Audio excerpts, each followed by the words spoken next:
what's going on YouTube? Aura Storm here coming at you with another deck profile today. This is the last update for all the decks for the January 2015 ban, or not January, July 2015 ban list. Sorry, I was thinking in the J range, but it's July 2015 ban list. Now that we have the ban list from Konami, I'm finally able to bring you guys the Fabled Dark World deck profile. Now, if you've been following on the Facebook group, you've probably seen some of the deck already, but with me and some of the community members' help, we were able to basically kind of retech the deck a bit to make it a bit more consistent. As I've always said about this Fabled Dark World deck, the concept came from I was reading about these Fabled monsters that were Fiend type, and I thought that what if the Fabled type monsters would probably have synergy with Dark World, since they both rely on discarding cards, and I felt like there was a way I could find a way to make both engines work together. And I think this is one of the, it's not the most consistent deck, but it's my favorite fun deck. It's the deck when I've been playing, we can't all play Battle and Boxers or Heroes all the time, so it's good to have at least one fun deck, and that's what this is. It's basically like a fun, I like Dark Worlds and I like synchroing, so that's what this deck is. So anyway guys, with that out of the way, let's get the deck profile. And first we have 3 copies of Fabled Raven. This card's effect is basically like you discard. You're probably pretty familiar with it. You've seen it before. You can discard any number of cards. It'll gain a level and gain 400 attack for each. So you can just, most of the time you don't want to discard more than one because it's still Dark Worlds, and one of the things with Dark Worlds is hand management is a big thing. You don't want to ever have your hand too low, but you want to see this card all the time because it's one of your primary discard outlets. And then next 3 copies of Fabled Yugioh. What this card does is while you control a face-up Fabled monster, you can send this card from your hand to the graveyard to add 1 Fabled monster from your deck to your hand. The basic bread and butter combo is when you normal summon your Raven, you open these 2 cards, you pitch Yugioh to add this gal right here, then you use Raven's effect to pitch this and bring her back. That's basically one of the simple bread and butter combos that this deck can do. So that's one of the reasons I run this card at 3 for 2 reasons. One, she's actually like Snow. She's actually pretty hefty. She's pretty big for a Fabled monster. She's 17, and with Gates of Dark World, she'll be 2K. So it's one of the reasons I run her at 3. And I kind of want to see it a lot because it's one of my searching cards, and it's kind of was obvious to me to run it at 3. And 2 copies of Fabled Cruz. Cruz's effect is that whenever this card is discarded to the graveyard, you select 1 level 4 lower Fabled monster and except this card and special summon it. You can special summon, if you have a second Cruz, you can special summon the other one. But most I love about this, it's basically like a Mermailibus gun for Fables. It never misses timing at all. That's one of the things I really like about it. It's basically like it's one of your combo oriented cards. And last Fable monster is 1 copy of Fabled Kushana. What this card does is when it's in the graveyard, you can discard 1 Fabled monster to add it, loop it back to hand.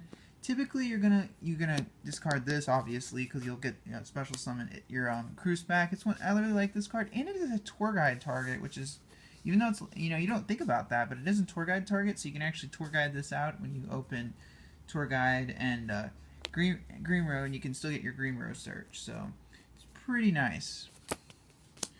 Speaking of our gal tour guide, we have 1 copy of tour guide. She's at 1, and it's kind of sad.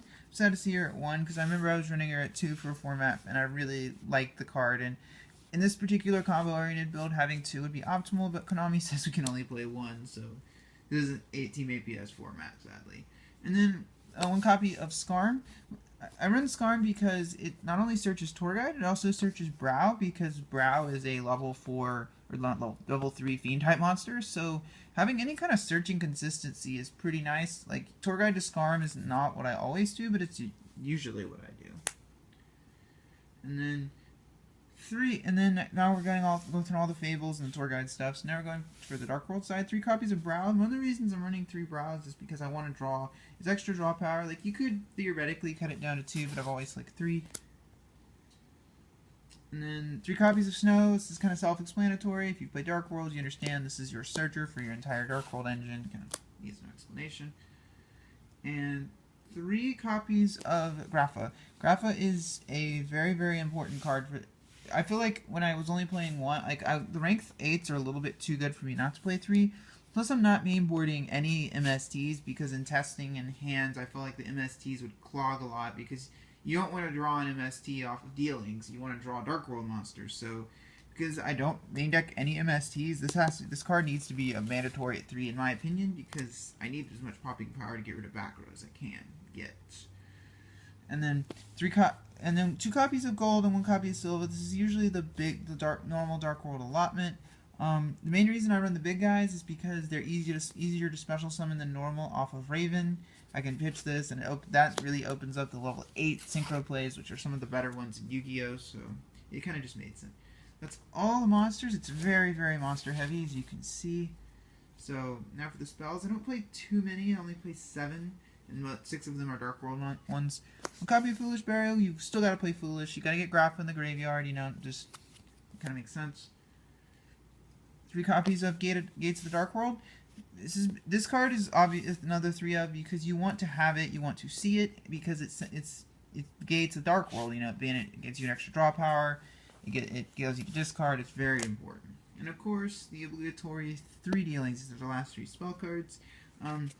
Dealings is not obviously like if you look at the current meta format. Dealings is not a great card against some decks. So but to be honest, this isn't really a serious type of competitive deck, and I do have like a kind of partially finished side, but like it's not really a deck I'd ever consider taking to an event. So it's just a little bit too inconsistent anyways, but like if you were to take it to an event, you can definitely side these bad boys out. Now we're getting into the traps. It's a bit more trap heavy than my last variant.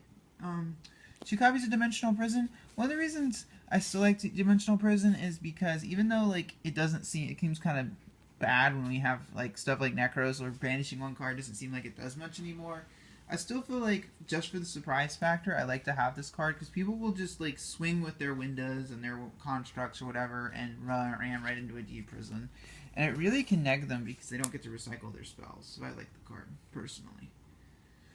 And then 2 copies of Mirror Force. Now, I've always liked the 2 Deep Prison, 2 Mirror Force allotment when I had both of them. I always really liked it, so I figured, why not give it another shot? Mirror Force is obviously a better card right now because, Necros and stuff. I really like the card, so why not? If you have Mirror Force and Deep Prison, it's kind of optimal because one's better than the other in certain situations. Next, 1 copy of Deck Devastation Virus. This card is not great in every matchup, but there's certain ones where like Deck Dev's a really great card. Especially like I remember against I was playing on Dueling Network, and this card is amazing against Super Heavy Samurais because their entire deck lineup is less than 1500 attack. So there's certain matchups where this card is your friend. And of course, 1 copy of Eradicator. Eradicator is still like it's not great against Necros because you're just putting their spells in the graveyard for them to banish them. But against a lot of decks like Shaddolls, you flip this. They have a Shaddol fusion in hand. Flip this, call spells. And it can really, and especially like when your opponent has, and if you're playing Tellers and you flip this and call traps, and after they've set 4 back row cards, they might as well just pick up their cards and go home. It's an incredibly powerful card. There's a reason it's at 1. 2 copies of Mind Crush. Now, I wasn't one of those people who just said, oh, main deck Mind Crush for no reason, but Dark Worlds, it kind of makes sense because you can discard your own Dark World monsters, and it's obviously in the April format, it was a meta-defying card, and it's still pretty good. I mean, we didn't see a ton of Necros hits, so kind of just makes sense. And then 1 copy of Dark Smog. I like this card at 1 of, like, you don't really want to run it at more than 2, because it can kind of, like, how to explain? You don't want to run it at more than 2, because, like, you don't get you don't really need it for every matchup, but it's still nice to have. And most of the time, it's going to just sit there and hover on the board, and your opponent's just going to not like it, because it's just going to banish all their cards. I do own a 2nd copy, and I have sided 1 in the past, so. And the last trap for the entire deck is 1 copy of Fiend Grieving. You might not know what this card does. This is a new card that came out on Cross Souls. So if you watched my video, you saw me pull it. So what this card says is, I'll read what it does if you haven't read it. It says, target 1 monster in your opponent's graveyard, shuffle it into the deck, then you can send 1 Fiend-type monster from your deck to the graveyard. So what I really like about this card is that it's great against those Wolfbark-type cards, such as Altair. A lot of decks have those nowadays. And what I love about this card, it's great and it's responsive. A lot of decks are also getting Skarm-like cards, like, Blackwing's have that Hanaka card, What I love about this card is you can shuffle those cards into the deck before they go into end phase, and they won't get the search. And it's just, I like that it's chainable, and the fact that it also allows you to send Scarmed on your opponent's end phase to get a search off your tour guide. It's just a great combo card. I probably wouldn't run it at more than one. I mean, I might run it at 2 if I had pulled a second copy, but, you know, you didn't pull a second copy. So anyway, guys, now we're getting into the extra deck. And then we get, so I play 4 XYZs, and it's like all synchros after that. 1 copy of number 49, Fortune Tune. I absolutely love this card to death, because when you're down, you just make...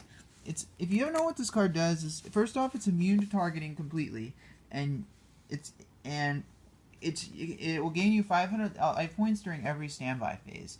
And whenever it does finally go to the graveyard, it will shuffle 2 level 3s into your deck, then put itself back in the extra deck. It's a great card to sit on, and you will win games because this card is so difficult to get rid of. Your opponent will have to run over it 3 times, and most of the time it will stick to the board for more than 1 turn. So it's really, especially because it can't be targeted, so they can, even if they're still running Compulse, they can't Compulse it like they can Zenmates. And for the last rank 3, because I don't run a ton of rank 3s because Tour Guide's at 1, but a copy of Leviair, this is still an absolutely mandatory card in Dark World. You know the combo, you make Leviair, you bring back one of your banished snows, bounce for grapple, you guys know the drill if you play Dark Worlds. 1 copy of Divine, and then for the rank 8s, one copy of Divine Dragonite Felgrand. The reason I like this over, even though Zombie Stein technically is the bigger beater, Zombie Stein sends, and if it like discarded, I'd probably play Zombie Stein instead of this. But I feel like Felgrand is the more solid card, and you can argue back and forth. But I own Felgrand, so it kind of just makes sense, Felgrand. And then 1 copy of Radic Sun Overlord. This is an absolute mandatory card in any Dark World deck, in my opinion, because it's non-targeting destruction removal, and it does tribute them. You can tribute from hand or field to destroy any number of cards, and I really like that it does not target. So you can get over stuff like Leo, because non-targeting removal is always good in Yugioh. Now we're going for all of these synchros. The first synchro is 1 copy of Fabled Reagan. I wasn't running this card for a while, but if you've played Fables, you know what this does. Basically, when you synchro summon this card, if you have 1 or less cards in your hand, you draw until you have 2 cards. It's basically, like, what I'll do is I'll set all my cards, and then I'll synchro summon into this, typically with, like, Raven and Cruz. It's not the most, I will say it's not the most consistent one to make, but when you can make it, it's also a 2600 beater with gates on the field. So I will say, if you don't want to run this card, feel free to run an Armades. I don't own Armades right now. I traded the one I did own to my friend. But I would probably run Armades over that, but it's not really relevant right now. And then for the level 7s, this is 1 copy of Ancient Pixie Dragon. What this card does is, now I will say I would definitely run Clearwing Synchro Dragon over this, but it's still not a bad card. So the first effect was after resolving a field spell that was activated this turn, you get to draw a card. So anytime, if your opponent's playing a deck that's relying on field spells, you get to draw a card. But the second thing is, you obviously have your own field spells. When you activate Gates, you get to draw an extra card. It's only when it activates and resolves. So you can activate your Gates and draw a card, and then you can also pop any attack position monster while a field spell is on the field. So it's a really good card. 33,000 is not, defense is nothing to sneeze at, and it's just a genuinely good card. And 1 copy of Black Rose Dragon, because obviously I don't run my Exitons in my other deck right now, but Black Rose is sort of this version of Exiton. You hit the board, gotta play Black Rose. That's all the level 7s for the level 8s. 1 copy of Stardust Dragon. I still like Stardust Dragon because, especially with a deck like this where I'm a lot more vulnerable to Mirror Force and something like my Valid Boxers, for example. Stardust is still, when in doubt, I make Stardust. Just in general, it's still a really good card. Then 1 copy of Darkened Dragon. Now most of your monster time when you go into your level 8s, they're going to be Dark type non-tuners. So you can make this. So its effect is you can have this card lose 500 attack and defense and send 1 monster they control from the deck to the graveyard. So the send tax is really key because it gets over cards like Send Mains, anything that has destruction immunity. This card, you can make this and just send it straight to the graveyard. It's like a synchro version of Black Ship of Corn, and except it doesn't care about how high their attack is. So it's really nice. I believe it does target when I did a little bit of reading on the card, because my text is a bit out of date. And then, of course, we're running level 8, so we got our big boy Thought Ruler Archfiend. I really like this, sort of like the same reasoning as Stardust. The cards, it's really, especially in a deck like this where like you're vulnerable to back row. It's nice to have that little extra bit of incentive, you know, or protection, you know what I mean. And then one copy of Crimson Blader.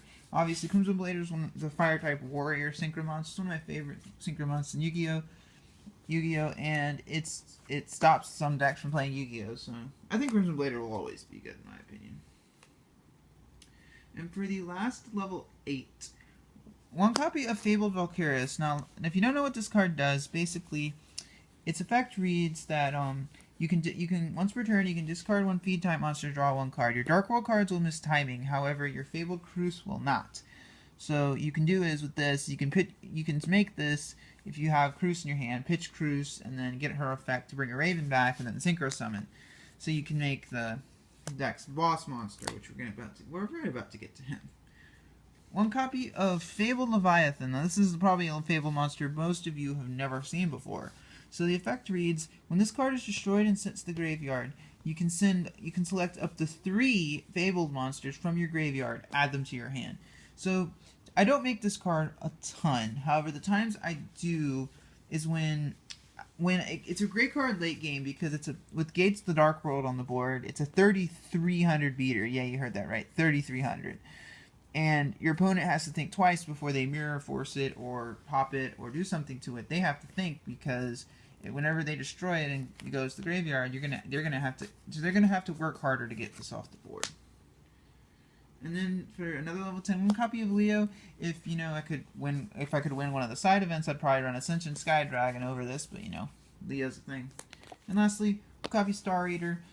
You can make it, and I like cards. It hits the board, my opponent, and I like that it's just extra insurance. I can attack with it, and I'm unaffected by stuff, so I really like it. So anyway, guys, I'd like to thank you for watching this video today. I really appreciate it when people watch my videos. Tune in on Tuesday, Thursdays, Fridays for more Yu-Gi-Oh content. If you like what you saw from this video, please subscribe. This is Warstorm signing out.